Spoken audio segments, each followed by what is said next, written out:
It's not a proud day for this country. How could it be a proud day when a man who was not elected by the people becomes president of the United States? How does that happen? Michael Moore hat soeben live im Fernsehen eine Wahrheitsbombe vom Ausmaß eines Wutanfall-Tornados auf Trump abgeworfen. Und die Ex-Präsidenten da draußen schmelzen dahin. Schneller als ein Manschetten-F-Emoji auf einem Saunakonto auf den Cayman-Inseln sezierte Moore bösartig und hemmungslos Trumps Politik. Betrügereien und sprühgebräunte Wahnvorstellungen mit der Präzision eines Bösewichts aus Groundhog Day. Wer hat diesen Film schon zu oft gesehen? Als ob Trumps Kernschmelze eine Szene aus Jurassic Park wäre. Desaster mehr ausgesetzt sein.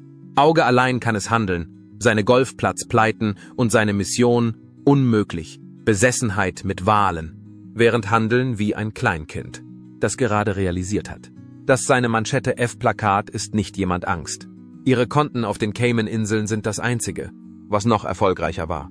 Während Trumps Anhänger der Magerbewegung sein Ich bin kein Gauner-Gesicht zur Seite schoben. Die Moderatoren der Late-Night-Shows hatten ihren großen Tag. Warum ist Trump so wütend? Er hat seinen Wutanfall-Tornado sogar mit einem Skalpell geröstet. Und das Internet ist außer sich. Die Verunglimpfung ihrer Präsidentschaft durch Moore ist ein Trugschluss. Trump. Ich bin das unglückliche Opfer der Tragödie. Jetzt sind Trumps Egos auf ihrem Höhepunkt. Das Chaos des Murmeltiertages, während er hier draußen in einem Wutanfall twittert, dass Michael Moore ein Marxist ist. Geht sein Golfplatz wieder einmal in Konkurs. Die Entlarvung, die Moore gemacht hat und die mit Jackass Sunk gewürzt war, hat härter getroffen als ein F-Emoji, das auf einen Marmorboden gefallen ist. They really believe that the average normal American wants to hear that. They actually believe that we don't like immigrants. We are immigrants. We are all the children and grandchildren and great-grandchildren of immigrants, unless you are African American or unless you're amongst the first peoples that were here. We are all the product of immigrants, and we love our grandparents and our great-grandparents and the people that got us here to this great country. And to talk about immigrants in this vicious, vile way. Gerade eben. Michael Moore hat den Traum von Millionen Amerikanern vor der ganzen Welt erfüllt, indem er Donald Trump live im Fernsehen gnadenlos in Brand gesetzt hat. Seien wir doch mal ehrlich. Trump wird live im Fernsehen kritisiert. Es ist im Grunde ein nationaler Zeitvertreib. Aber das hier, das war wirklich erstaunlich. Es war spektakulär. Einem Abrisskommando dabei zuzusehen, wie es ein Gebäude abreißt, das bereits unter seinem eigenen Gewicht zusammenbricht, war sowohl unvermeidlich als auch ein bisschen zu einfach. To be the biggest fuck you ever recorded in human history. And it will feel good. For a day. Yeah, maybe a week. Possibly a month. And then, like the Brits, who wanted to send a message, so they voted to leave Europe, only to find out that if you vote to leave Europe, you actually have to leave Europe. And now they regret it. Die Wahrheit ist, dass Michael Moore seit einigen Jahren die Zukunft vorhersagt. In gewisser Weise ist er eine politische Version von Nostradamus. Nur, dass er eine Baseballkappe trägt und mit Eifer korrupte Praktiken aufdeckt. Als er sich diesmal für Trump entschied, wusste man, dass es eine gute Sache werden würde. Und man sollte sich bewusst sein, dass es ein Spoiler war. Realize, I don't think they really are in touch with where the majority of Americans are at. The majority of Americans do not want this divisiveness. They don't want a threat of violence. We are okay to disagree with each other, but that's where it is. Wenn Sie Spaß daran haben, abonnieren Sie bitte. Der Mann, dem die Haare vor aller Augen aus dem Kopf zu fallen scheinen, wurde von Trump selbst unter anderem als stabiles Genie und als Geschäftsgenie bezeichnet. Man hat ihn auch als einen Mann bezeichnet, der schwer zu verstehen ist. Es stimmt nicht, dass er ein Mensch ist, der gut mit Kritik umgehen kann. Aber wenn er kritisiert wird, verliert Trump die Fassung, so wie ein Kleinkind, wenn man ihm etwas sagt. Da dies nicht der Fall ist, konnte man fast hören, wie die Empörung zu twittern begann, als mehr Leute ihn mit Logik, Fakten und, was am schlimmsten ist, mit Humor angriffen. Yeah, he's a good man. He's done a good job. Es war ein Buffet von Fehlentscheidungen. Von den nicht enden wollenden Gerichtsprozessen bis zur Auflösung seines angeblichen Milliardärs. Und es war wie ein Late-Night-Infomercial, das Trumps größte Misserfolge aufzählte. Aber es gibt noch mehr. Und es gab einen Jungen, Trump, der ein Fan von Buffets ist. Und das Imperium. Bis zu dem Punkt, an dem sie in Vorladungen ertrinken, waren sie auf diesen Fall nicht vorbereitet. Nichts schreit so sehr nach großen Geschäftsleuten wie eine Reihe von Casinos, die in Konkurs gegangen sind, eine Universität, die als betrügerisch eingestuft wurde, und eine Steakmarke, die in den Vereinigten Staaten irgendwie gescheitert ist. Beginnen wir mit dem offensichtlichsten und bedeutendsten Wrack, nämlich mit Trumps Geschäftsimperium. Es ist wichtig, sich vor Augen zu halten, dass dieser Mann trotz der Tatsache, dass er die Freiheit hatte, rotem Fleisch nachzugehen, was die Amerikaner mehr als alles andere lieben, nicht in der Lage war, es zum Laufen zu bringen. Das wäre vergleichbar damit, eine Pizzeria in New York zu eröffnen und dann zu schließen, weil niemand Interesse hatte, dort zu arbeiten. That Donald Trump is a big believer in capitalism and free enterprise and the sort of thing that's driven us into the ground, this belief that you can just do whatever you want and it doesn't matter who gets hurt by it. And I don't really see him changing, but I think he knows he's been on TV. You know, I mean, he's a performance artist. He knows what to say and he knows how to make this appeal. You think it's BS? I think it's, well, please, I don't use that kind of language. Dann beginnt seine politische Karriere, nachdem er eine Wahl verloren hat, zweimal angeklagt wurde und einen der chaotischsten und peinlichsten Vorfälle in der modernen amerikanischen Geschichte im Kapitol verursacht hat.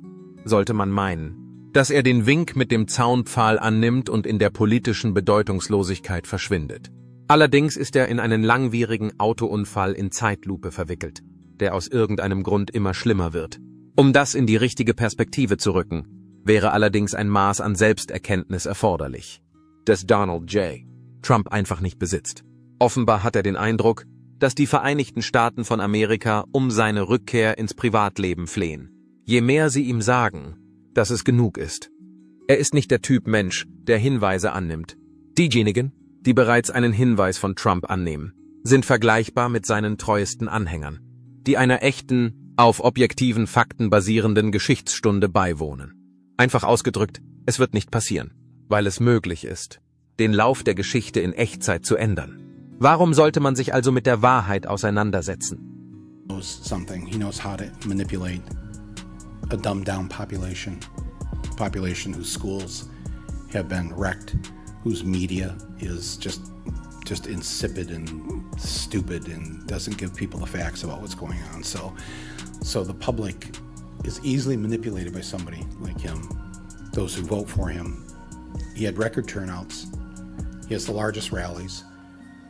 He supports a 21st century version of fascism, of marrying the state and capital together to benefit the few at the expense of the many and in the process blame. Die meisten Politiker ziehen es vor, zurückzutreten, eine Memoiren zu schreiben, die in erster Linie ihrem eigenen Nutzen dienen und mit Reden Geld zu verdienen. Trump hingegen gehört nicht zu diesen Menschen. Er verlässt die Bühne nicht mit Würde, sondern behauptet, er sei das Opfer einer riesigen Verschwörung, die vom tiefen Staat, der radikalen Linken und sogar dem Geist von Abraham Lincoln ausgeheckt wurde.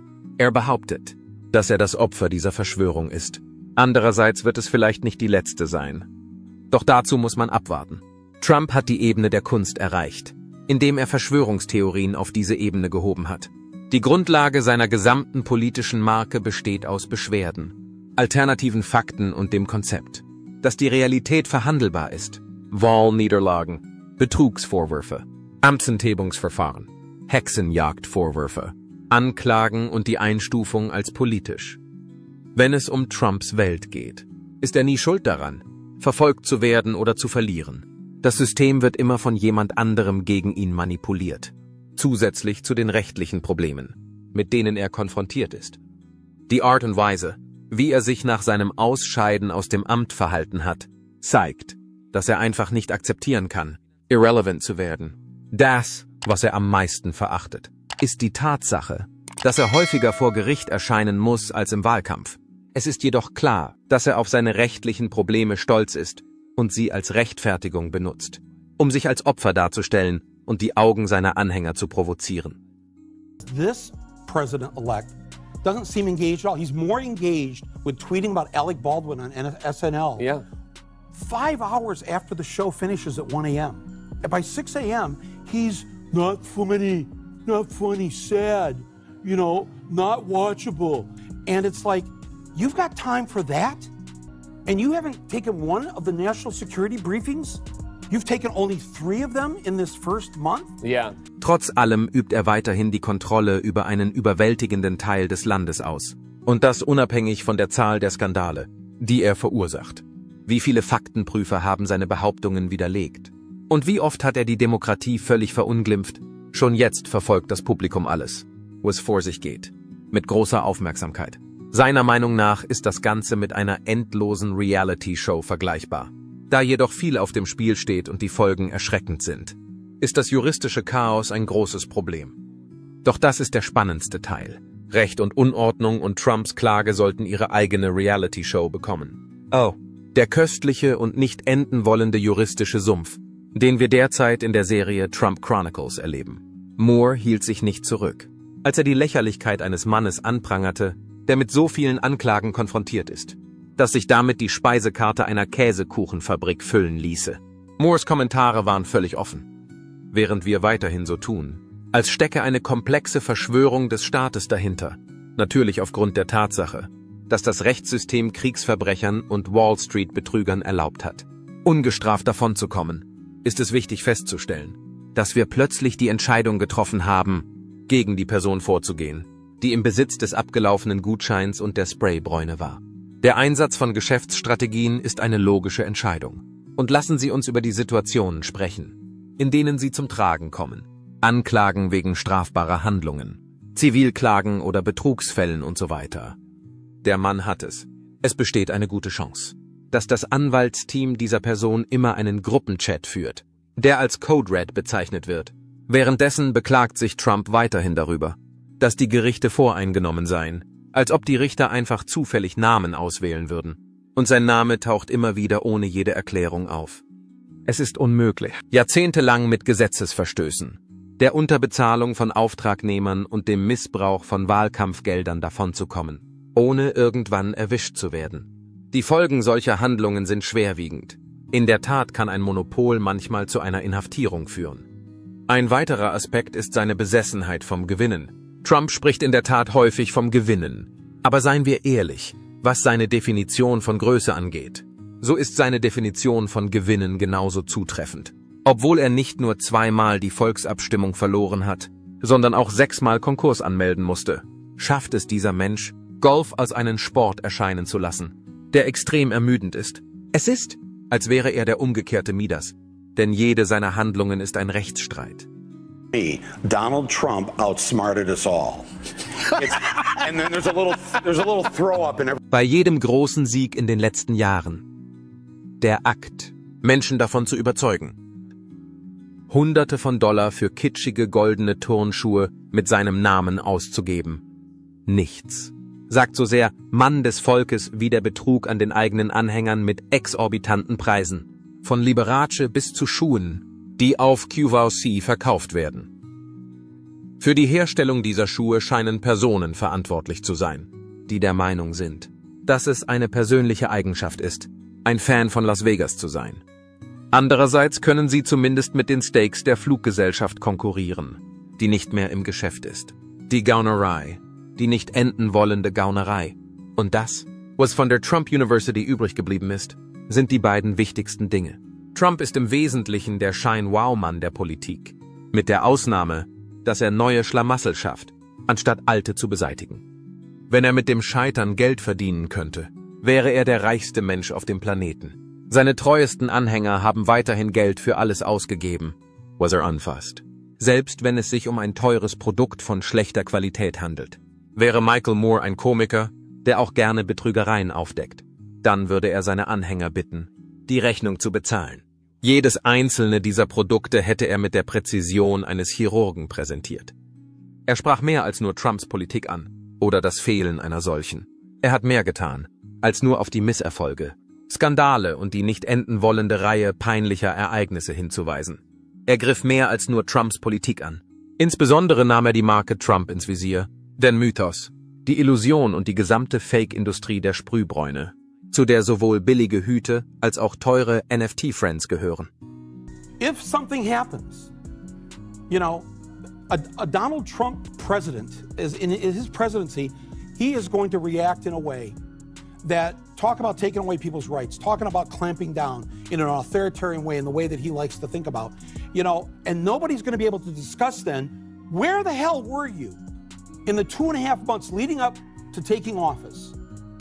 And you didn't bother to attend the most important job. And I just say this to him, I got to believe he's watching. Yeah. You know, when somebody says his name, the TV turns on. Well, I tweeted out. Yeah. Es ist bekannt, dass es Donald Trump nicht wirklich stört, wenn sich Leute über ihn lustig machen, die nicht seiner Meinung sind. Das ist es, was ihn wirklich ärgert. Zusätzlich zu dem, was er sagt. Michael Moore hat mehr getan, als ihn nur zu entlarven oder zu kritisieren. Die in Großbuchstaben geschriebenen Schimpfkanonaden waren das Ziel seiner Abneigung, sich über ihn lustig zu machen. Und er machte ihn zum Objekt seiner Abneigung. Es war der Beginn einer Reihe von verzweifelten Versuchen, es als Fake News auszugeben, sowie die klassische Routine. Zu sagen, ich weiß kaum, wer Michael Moore ist. Die Tatsache, dass Trump so tut, als ob er jemanden nicht kennt, ist natürlich ein klares Indiz dafür, dass diese Person irrelevant ist. Sie sind sich dieser Tatsache bewusst, dass sie gerade sein ganzes Leben vor der ganzen Nation im nationalen Fernsehen in Brand gesteckt haben. Trotz der Tatsache, dass Trumps gesamte Persona schal wird, ist es nicht nur mehr. Die einst treuen Anhänger beginnen zu begreifen, dass die Person, die für die Zerstörung seiner Unternehmen verantwortlich ist, sehr wohl dort sein kann. Obwohl gegen ihn 2-mal ein Amtsenthebungsverfahren eingeleitet wurde, verbringt er nun seine Tage damit, über die Verschwörungen des tiefen Staates zu schimpfen. Er ist nicht das politische Genie, für das er sich ausgab und das eine solche Vorhersage gemacht hätte. Letzten Endes ist Trump nichts anderes als ein Mann, der verzweifelt versucht, sich an eine fiktive Version seiner selbst zu klammern, die nie existiert hat. Genau wie Michael Moore will er als Gewinner, Genie und Pionier in der Geschäftswelt anerkannt werden. Alles, was er jedoch getan hat, war, die Aufmerksamkeit aller auf die Tatsache zu lenken, dass er ein Mann ist, dem es nicht gelungen ist, Steaks zu verkaufen. Er konnte nicht einmal ein Casino über Wasser halten und verbringt nun seine Tage damit, seine eigenen Fans zu täuschen, indem er Waren von niedrigster Qualität verkauft. You live here in Ohio, you know what I'm talking about. Whether Trump means it or not is kind of irrelevant because he's saying the things to people who are hurting. And it's why every beaten down, nameless, forgotten working stiff who used to be part of what was called the middle class loves Trump. He is the human Molotov cocktail that they've been waiting for. The human hand grenade that they can legally throw into the system that stole their lives from them. Was ist der nächste Schritt? Trump wird die Realität in Echtzeit umschreiben, wie er es immer tut. Denn in seiner Welt ist eine Niederlage nie seine Schuld.